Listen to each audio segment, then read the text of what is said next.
शांति सम्मेलन से पहले दक्षिणी गाजा में गोलीबारी हुई है। शांति समझौते के बीच हमास के लड़ाके कर रहे हैं बमबारी। इजरायली एम्बेसडर ने यह वीडियो साझा किया है जो इस वक्त आपके सामने है।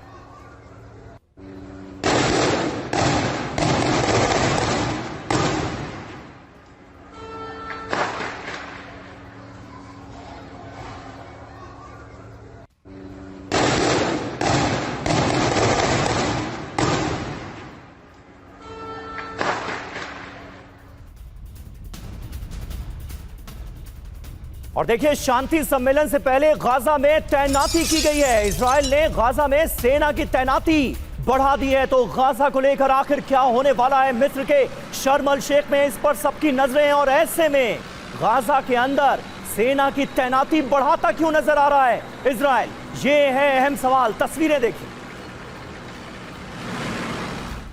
और देखिए एक और बड़ी खबर, बस कुछ ही देर के बाद बंधकों को रिहा कर देगा हमास। ये खबर आ रही है 20 इजरायली बंधकों की रिहाई संभव है आज।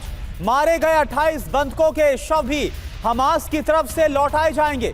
बदले में 2000 फिलिस्तीनी कैदियों को छोड़ेगा इजराइल।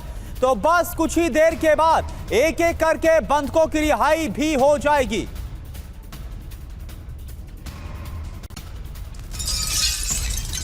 तो यानी कुल मिलाकर अब जो डील हुई थी इजराइल और हमास के बीच अमेरिका के दखल के बाद, वो अमल में आती हुई नजर आ रही है। कुछ ही देर बाद बंधकों की अदला बदली शुरू हो जाएगी। इजरायली सेना कैदियों को लेकर पहुंच गई है। कैदियों के बदले बंधकों को रिहा किया जाएगा। तो ये तस्वीरें आप देखिए, कुछ ही देर बाद बंधकों की अदला बदली होनी है। गाजा में हमास ने जिन इजरायली लोगों को बंधक बनाया था उन्हें छोड़ा जाएगा और बदले में इजरायली सेना फिलिस्तीनी कैदियों की रिहाई करेगी।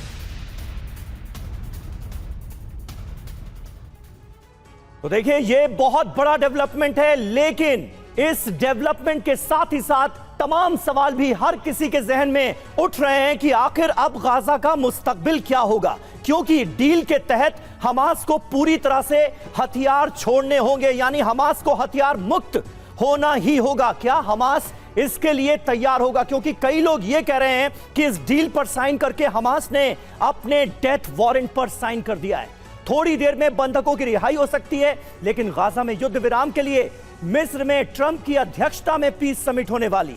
सवाल यह है कि क्या गाजा में हमेशा के लिए शांति हो पाएगी? आइए आपको समझाते हैं। समझौते पर अमेरिका समेत 20 देश हस्ताक्षर करेंगे और जो अंतिम परिणाम है उसका हर किसी को इंतजार रहेगा कि होता क्या है। ग्राफिक्स हम चेंज करेंगे। जो सेकंड पॉइंट है वो अब आपके सामने आने जा रहा है। मिस्र में गाजा पीस समिट का ट्रंप के नेतृत्व में गाजा के भविष्य पर मोहर लगेगी, यानी गाजा का मुस्तकबिल क्या होगा। सवाल यह है कि क्या आज के बाद गाजा में युद्ध विराम हो जाएगा? जी हां, यकीन जानिए यह अभी भी सवाल ही है। क्या डील साइन होते ही गाजा में शांति आ जाएगी और शांति स्थिर रहेगी? इसकी वजह समझिए क्यों हम कह रहे हैं कि गाजा में शांति अभी आसान नहीं है। मेजबान देश है मिस्र। इजराइल मीटिंग में शामिल नहीं है, हमास समिट में शामिल नहीं है, इसलिए ये सवाल लगातार उठाए जा रहे हैं। हमास का रुख क्या है? ना हथियार छोड़ेंगे, ना ही गाजा को खाली करेंगे। इजराइल कहता है हमास को पूरी तरह से निष्क्रिय करना जरूरी है। फिलिस्तीनी प्रशासन को गाजा ना मिले, यह भी इजराइल का कहना है। ऐसे में बहल साहब, पहला सवाल तो हर किसी के जहन में यह है कि अगर हमास और इजराइल अपने इस रुख पर कायम रहते हैं तो बंधकों की अदला बदली तो हो जाएगी, कैदियों की रिहाई तो हो जाएगी, लेकिन गाजा में पीस कैसे लौटेगी? बहुत ही अच्छा प्रश्न पूछा आपने। सबसे पहले चीज है कि जो फेज 1 है, जो आप खुद कह रहे हैं कि बंधकों की रिहाई हो जाएगी, अदला बदली हो जाएगी, वो तो हो जाएगा क्योंकि इस बार ट्रंप का डंडा चल रहा है। ट्रंप खुद वहां पे है, 20 और देश हैं मिडल ईस्ट के, जो जितने भी गल्फ नेशन है ज्यादातर वो होंगे, टर्की भी होगा, पाकिस्तान तक होगा। तो कहीं ना कहीं फेज 1 तो हो जाएगा, लेकिन जो फेज 2 है वो बहुत ही इंपॉर्टेंट है। इसका मतलब है क्या हमास तैयार होगा अपने आर्म्स छोड़ने के लिए? क्या हमास तैयार होगा कि पैलेस्टीनियन अथॉरिटी महमूद अब्बास के हाथ में दे दे या फिर कोई टेक्नोक्रेटिक कमिटी के हाथ में दे दे?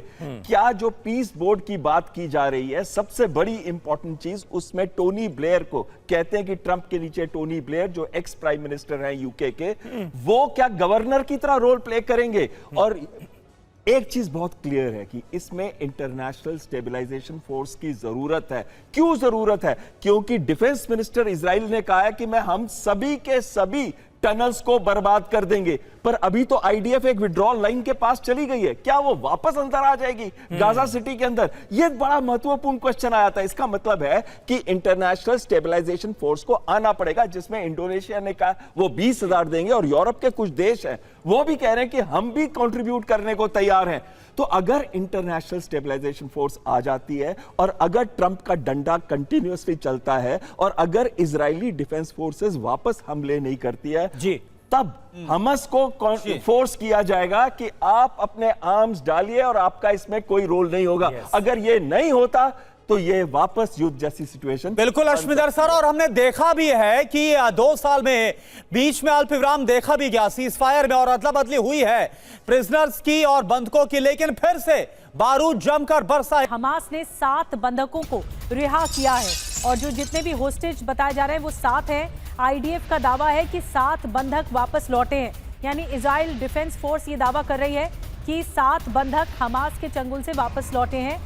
ईटन मोर, मटन एंग्रेस्ट और एलोन ओहेल रिहा किए गए हैं। गर्ली बर्मन, जिव बर्मन, ओमरी मिरान की रिहाई हुई है। गाय गैल्बो दलाल को भी रिहा किया गया है।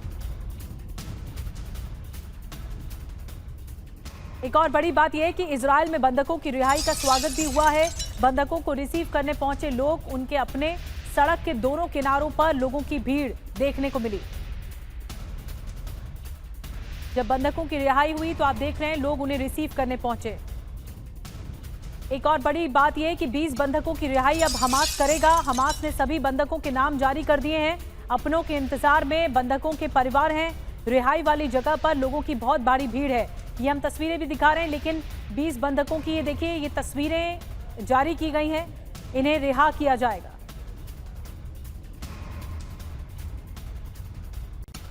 एक और बड़ी बात, इजरायली रक्षा मंत्री ने आईडीएफ की तारीफ की है, इजराइल डिफेंस फोर्स की। आईडीएफ की वजह से बंधकों की रिहाई हुई है, ये कार्ड्स का कहना है। इजराइल गाजा को नया रूप देगा, हमास की सुरंगों को हम नष्ट करेंगे।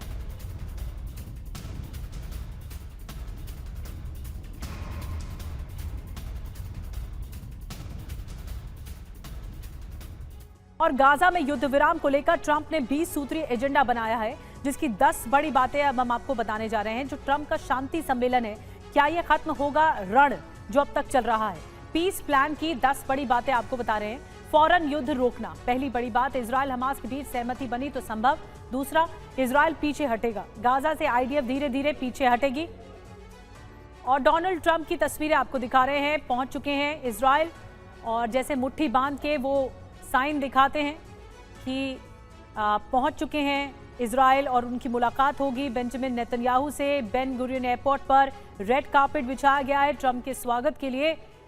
आपको बता दें कि जो बंधक छूटे हैं उसका भी स्वागत किया ट्रंप ने। हमने आपको स्टेटमेंट दिखाया उनका, उन्होंने बंधकों के रिहाई का स्वागत किया है और साथ ही कहा है कि सभी मिडिल ईस्ट के जो देश हैं वो अग्री करते हैं, इस बात को स्वीकार करते हैं जो समझौता हुआ है सीज फायर को लेकर।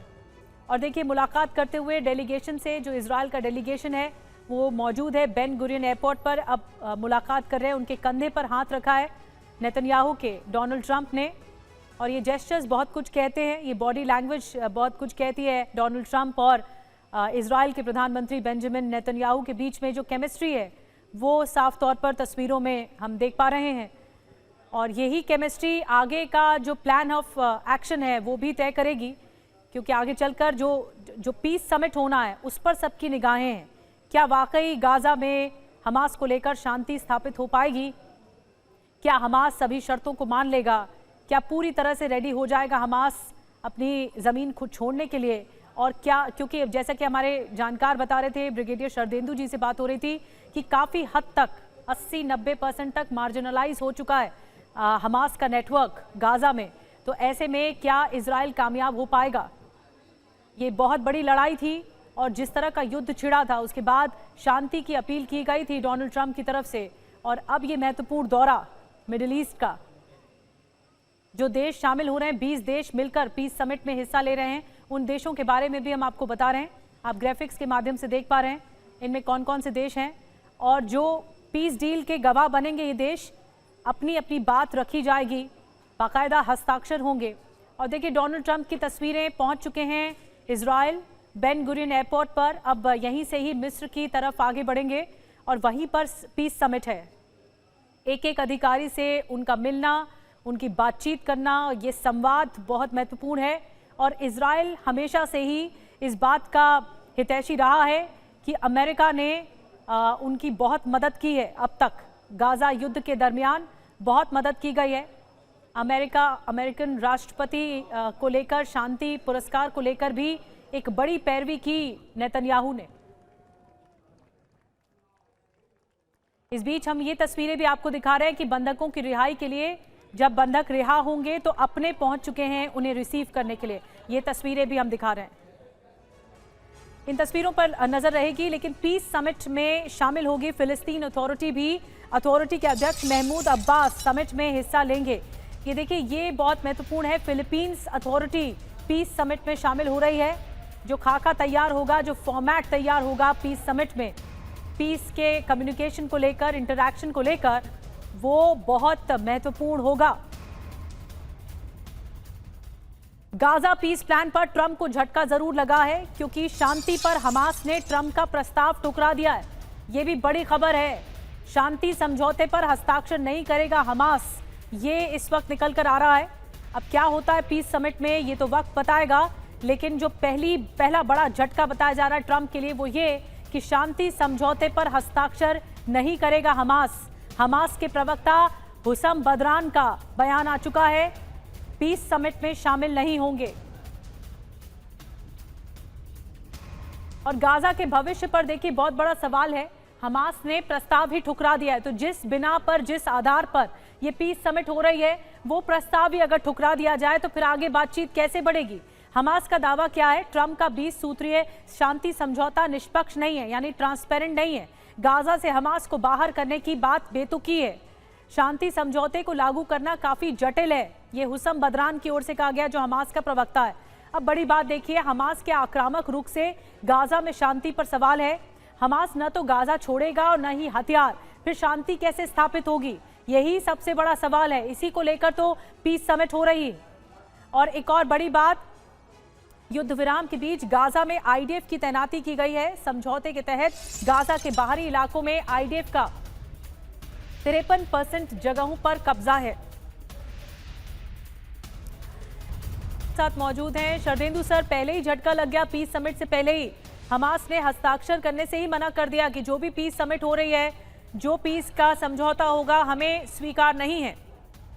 देखिए निधि जी, इस चीज की आशंकाएं जताई जा रही थी कि हमास के फेवर में ये पीस है नहीं एग्रीमेंट, लिहाजा हमास इसको हमेशा से रेजिस्ट करता रहेगा। लेकिन ये इनके लिए एक लास्ट अपॉर्चुनिटी थी। इसके बाद देखिए जो अब डिस्ट्रक्शन वहां पे होगा गाजा में, जिस तरीके से फिलिस्तीनियों पे और फायरिंग होगी, एयर स्ट्राइक होगी, जिस तरीके से हमास का खात्मा होगा, ये उनके लिए सेल्फ गोल होने जा रहा है। आज की डेट में जो कंडीशन थी वो बड़े राइट थी, उनको इसको एक्सप्लॉइट करना चाहिए था। इसमें आईडीएफ भी कॉम्प्रोमाइज कर रही थी, हमास को भी अपने कॉम्प्रोमाइजिंग एटीट्यूड रखना चाहिए था।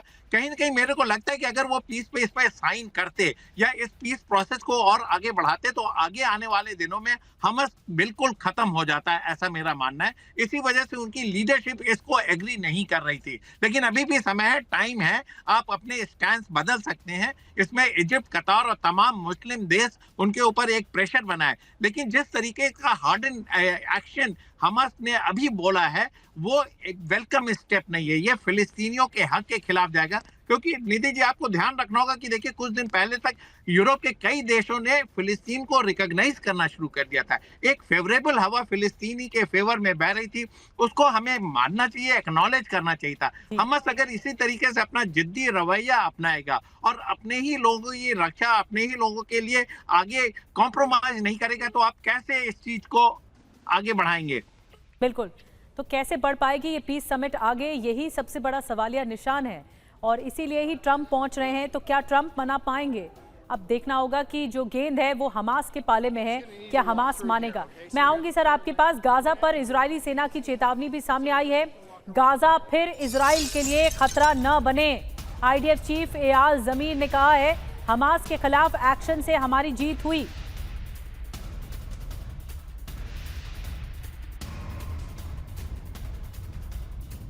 तो आईडीएफ के जो चीफ है इजराइल डिफेंस फोर्स के एयाल जमीर ने बड़ी बात कही है, हमास के खिलाफ एक्शन से हमारी जीत हुई है, अब इसमें अड़ंगा नहीं आना चाहिए,